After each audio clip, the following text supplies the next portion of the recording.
Agora, alimentação saudável nas escolas, Nuno Rodrigues. É a Ordem dos Nutricionistas que, no fundo, quer chamar a atenção do Governo para a promoção de ambientes saudáveis. Ora, e o que é que isto quer dizer? Quer dizer avançar com medidas semelhantes às que já foram tomadas noutras cidades da Europa. Em Londres, por exemplo, que decidiu proibir a chamada fast food junto das escolas. Alexandra Bento, bastonária da Ordem dos Nutricionistas, entrevistada pela jornalista Marta Pacheco no dia em que arranca um congresso da Ordem, diz que em Portugal poderíamos seguir alguns desses exemplos, mas para isso é preciso um esforço adicional do Governo e também das autarquias. Eu acho que todas as cidades portuguesas, Londres, Nova Iorque, a Cidade do Cabo, Xangai, têm exemplos interessantíssimos de como os autarcas devem assumir a responsabilidade de facilitarem os cidadãos para terem escolhas mais saudáveis. É uma das responsabilidades que nós achamos que os presidentes das nossas câmaras municipais deveriam ter. E podemos ter alguns exemplos? Por um lado, por exemplo, hortas urbanas, hortas escolares, mercearias sociais, por outro lado, projetos de educação alimentar nas escolas, mas ao mesmo tempo a população em geral, como por exemplo cursos de culinária saudável, apoiar os produtores locais.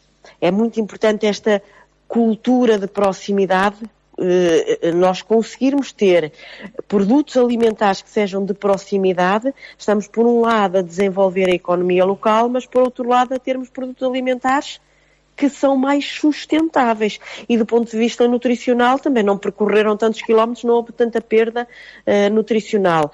Depois, preservar os mercados locais. É importantíssimo nós termos mercados nos sítios onde eles são necessários.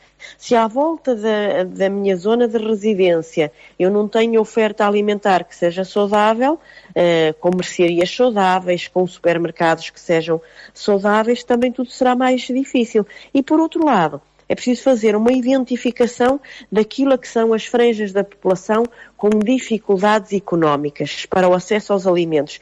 Há uma panóplia de ações que podem ser desencadeadas em termos globais pelo Estado, mas em termos locais pelas autarquias, por forma a que nós tenhamos os tais ambientes salutogénicos, que a palavra pode ser difícil de ser dita, mas em termos práticos é fácil de ser compreendido este conceito. É preciso um trabalho coordenado? Nesta lógica das cidades saudáveis, e aqui admitindo que de facto tem que haver um movimento forte feito pelos próprios autarcas, em que nós devemos colocar a alimentação na agenda política da cidade, eu acredito que os nutricionistas têm um grande papel a desempenhar, mas dos 300 e tal municípios, só cerca de 10% é que têm nutricionista.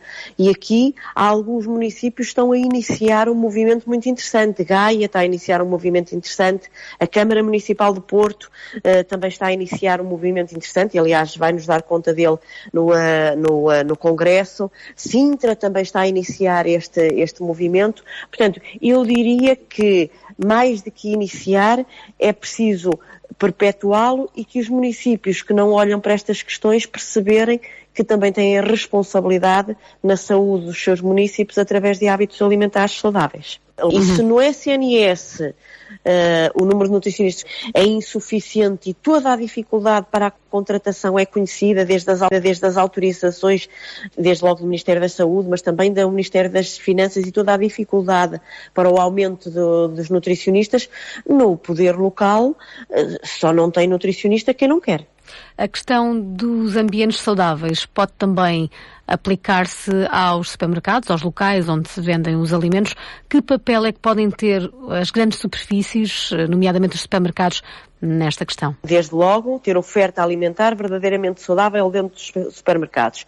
Depois, ter algumas políticas dentro do supermercado para a leitura dos rótulos. Os próprios supermercados também podem ajudar naquilo que é a descortinação, a compreensão da rotulagem nutricional, que não é fácil de ser compreendida. E algumas grandes superfícies até já têm alguns programas com nutricionistas para auxiliarem, em termos internacionais isto é muito, muito utilizado, e em termos nacionais algumas grandes superfícies também já o fazem, por forma a eu conseguir destrinçar entre o que é saudável e haver esta oferta saudável e aquela que não é saudável, que fica para o de vez em quando, porque em alimentação tudo é possível. Agora, é evidente que o saudável deve ser o dia-a-dia e as ofertas menos saudáveis devem ficar para o de vez em quando. Ambientes saudáveis pedem os nutricionistas, até porque os olhos, José Carlos Trindade, também comem. É verdade, comem. Às vezes os olhos são mau para a barriga.